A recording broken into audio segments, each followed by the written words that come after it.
Hi viewers, welcome to our channel. ప్రస్తుతం మనతో పాటు దాము బాలాజీ గారు సీనియర్ జర్నలిస్ట్ ఉన్నారు. వారితో ఒకసారి మాట్లాడదాం. సార్ నమస్కారం సార్. నమస్తే.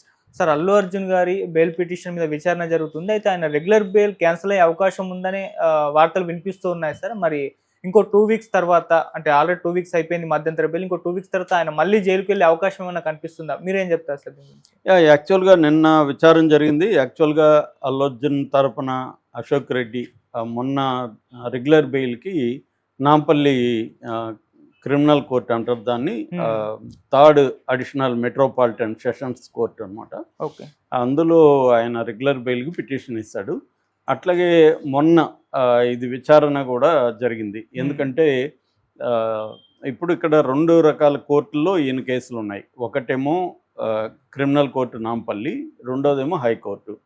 హైకోర్టు ఆయనకి ఒక ఇంటీరియం బెయిల్ 4 వారాలకు గాను ఇచ్చింది. 4 వారాల్లో 2 వారాలు అయిపోయింది. రేపటికి అయిపోతుంది 2 వారాలు. ఎందుకంటే 13వ తేదీ ఇచ్చింది, డిసెంబర్ 13.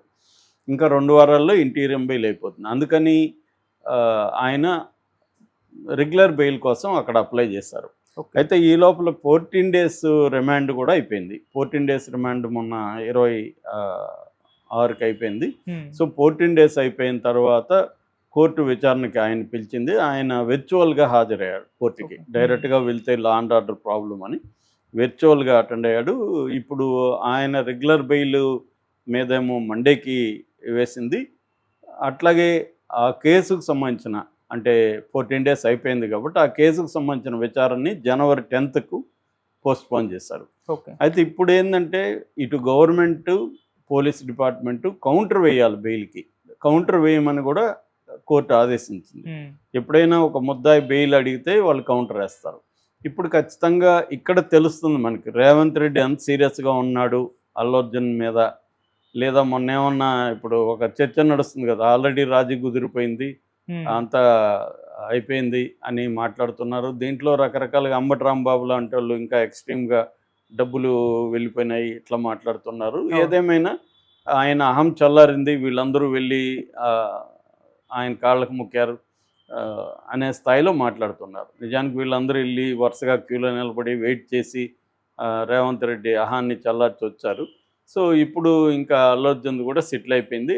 వీళ్ళు చెప్పిన మేరకే అల్లు అర్జున్ టీం కూడా 2 కోట్లు భాస్కర్కి, రేవతి భర్తకి ఇచ్చేసి వచ్చారు. కాబట్టి సమస్య సాల్వ్ అయిపోయింది. ఇంకా కోర్టులో కూడా పెద్దగా ఈ కేసు నిలవదు అన్న అభిప్రాయం చాలామంది మాట్లాడుతారు.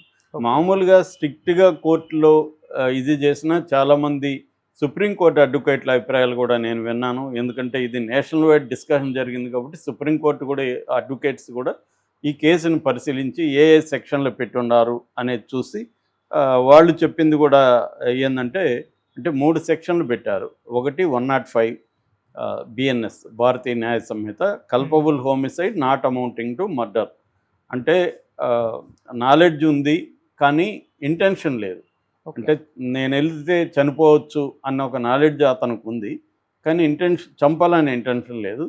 అలాంటి దాన్ని 105 సెక్షన్ కిందకు వస్తుంది అనమాట. మామూలుగా యాక్సిడెంట్లు అవన్నీ కూడా ఈ సెక్షన్ కిందకు వస్తాయి. ఈ సెక్షన్లో కూడా మినిమం 10 ఇయర్స్ నుంచి మ్యాక్సిమం లైఫ్ కూడా పడే అవకాశం ఉంది. అట్లాగే 118 బిఎన్ఎస్, 118 కింద ఏమంటే voluntarily causing hurt to somebody with dangerous weapons. ఈ సెక్షన్ ఒకటి పెట్టారు. మూడో సెక్షన్ 3.5 అనే సెక్షన్ పెట్టారు బిఎన్ఎస్. ఈ సెక్షన్ ఏం చెప్తుందంటే, ఒక గుంపుగా వెళ్ళి ఒకరిని గాయపరచాలని, హాని చేయాలని ఇంటెన్షన్తో ఒక సమూహం వెళ్ళినప్పుడు ఆ సమూహంలో ఉండే వ్యక్తి కూడా తనే వెళ్ళి తనే చంపడానికో గాయపరచడానికి వెళ్ళినట్టుగా భావిస్తారనమాట. ఆ సెక్షన్ కూడా అల్లు అర్జున్ 3 సెక్షన్లు పెట్టారు అల్లు అర్జున్ మీద యాక్చువల్గా. కానీ బయట 2 అని మాట్లాడుతున్నారు. కానీ నేను ఇందాక వాళ్ళ ఆర్డర్ చూశాను క్రిమినల్ కోర్టులో. అందులో ఈ సెక్షన్ కూడా ఉంది, 3.5 కూడా ఉంది. సో ఈ 3 సెక్షన్లు చెల్లవనేది సుప్రీంకోర్టు మాట్లాడుతుంది. ఎందుకు? ఆయనది ఏమన్నా ఉంటే మహా అంటే నెగ్లిజెన్స్ ఉండొచ్చు, కానీ ఆయన ఇంటెన్షన్తో వెళ్ళలేదు, గాయపరచాలని వెపన్స్తో 118 వెళ్ళలేదు. అట్లాగే 105 ఆయన వెళ్ళడం వల్లనే జరగలేదు. అక్కడ మేజర్గా law and order problem, crowd control అనేది పోలీసుల వ్యవహారం. రెండోది, ఈయన రావద్దని ఆయనకి ఎవరు చెప్పలేదు, చెప్పినట్టు ప్రూఫ్ లేదు. కాబట్టి ఒకవేళ పోలీసులు మేము థియేటర్ వాళ్ళకి చెప్పినామని చెప్తున్నారు ఇప్పుడు. ఓకే. వాళ్ళు కూడా పోలీసులు కూడా అల్లు అర్జున్కి చెప్పామని చెప్పట్లా, మేము థియేటర్ వాళ్ళకి లెటర్ రాసామని చెప్తున్నారు. అది కూడా ప్రూవ్ అవ్వాలి. థియేటర్ వాళ్ళకి లెటర్ రాసి థియేటర్ వాళ్ళు ఈయనకి చెప్పకపోతే థియేటర్ వాళ్ళ బాధ్యత అవుతుంది, అల్లు అర్జున్ బాధ్యత కాదు. రెండోది ఆయన రోడ్ షో చేశాడు అనేది వీడియోలో ఏదో రిలీజ్ చేశారో అది కూడా కోర్టులో నిరూపించాలి. ఆ వీడియో కరెక్టా కాదా, ఎక్కడ పైకి లేసి చెప్తున్నాడు, రోడ్డు పొడవునా అలాగే వచ్చాడా, అవన్నీ కూడా రేపు కోర్టులో అవన్నీ నిరూపించినా కూడా already Shahrukh Khan case, similar case వడోదరలో 2017లో ఆయన రైల్వే స్టేషన్లో చేతులూపుతూ టీషర్ట్లు అవన్నీ విసిరేస్తున్నప్పుడు అభిమానులు పట్టుకునే క్రమంలో చనిపోయారు. ఆ కేసులోనే సుప్రీంకోర్టే ఈయన తప్పేం లేదని కొట్టేసింది. అందులో అన్న ప్రోయాక్టివ్గా ఆయన విసిరేయడం, ఇతను అవేమి కూడా చేయలేదు ఇక్కడ. కాబట్టి సుప్రీంకోర్టు అడ్వకేట్లు చెప్పేది ప్రకారం అయితే అల్లు అర్జున్కి ఏ రకంగా ఈ కేసు, అసలు ఈ కేసే లేదని షారుఖ్ ఖాన్ అడ్వకేట్ ఇంటర్వ్యూ చూశాను నేను. ఈ షారుఖ్ ఖాన్ అడ్వకేట్ సుప్రీంకోర్టులో ఆర్గ్యూ చేసిన అడ్వకేటే, కరంజేనో ఏదో ఉంది ఆయన పేరు. ఆయన అల్లు అర్జున్ విషయానికి వచ్చినప్పుడు ఆయన ఏం చెప్పాడంటే క్లియర్గా అసలు ఇది కేసే లేదని చెప్పాడు ఆయన. సో అందువల్ల కోర్టులో ఇది నిలబడే కేసు కాదు. అందుకనే రేవంత్ రెడ్డి ప్రభుత్వానికి కూడా ఇది తెలుసు. కాబట్టే వాళ్ళు ఇక్కడ బయట అతన్ని దోషిగా నిలబెట్టి ఈ సంఘటన ఉపయోగించుకొని సినిమా ఇండస్ట్రీ మీద ప్రెజర్ తీసుకొచ్చి తమకు సరెండర్ అయ్యే విధంగా చేసుకోవాలనేది ఉద్దేశం ఉన్నట్టుగా చాలామంది వ్యాఖ్యానిస్తున్నారు. సో ఈ క్రమంలో ఇప్పుడు అల్లు అర్జున్కి బెయిల్, రెగ్యులర్ బెయిల్ వస్తుందా రాదా అనేది చూడాలి. అంటే కోర్టులో నిలబడడం వేరు, ఈ లోపల అతన్ని జైలుకి పంపించడం వేరు.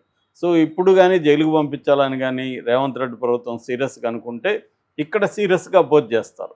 అతనికి బెయిల్ ఇవ్వద్దండి అని అపోజ్ చేస్తారు. ఎందుకు బెయిల్ ఇస్తే అతను, బెయిల్ ఇవ్వకపోతే బయటే ఉంటే అతను ఇన్ఫ్లుయెన్స్ చేస్తాడు, ఆల్రెడీ వాళ్ళకి డబ్బులు ఇస్తున్నారు, 2 కోట్లు ఇచ్చారు, ఇవన్నీ చెప్తారు రేపు. కానీ ఇప్పుడు 2 కోట్లు ఎవరు ఇప్పించింది? దిల్ రాజు ఎవరు?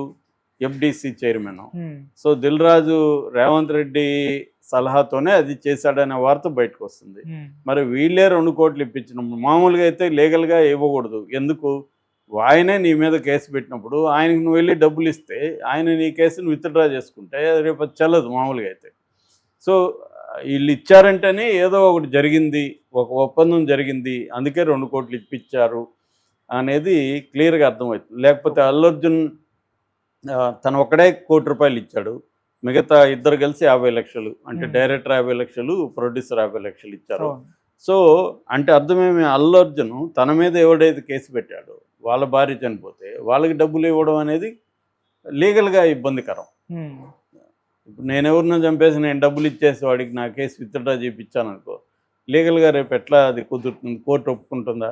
మరి ఎందుకు ఇచ్చారు అంటే ఏదో జరిగింది అనేది ఇప్పుడు జనాలకి డౌటు.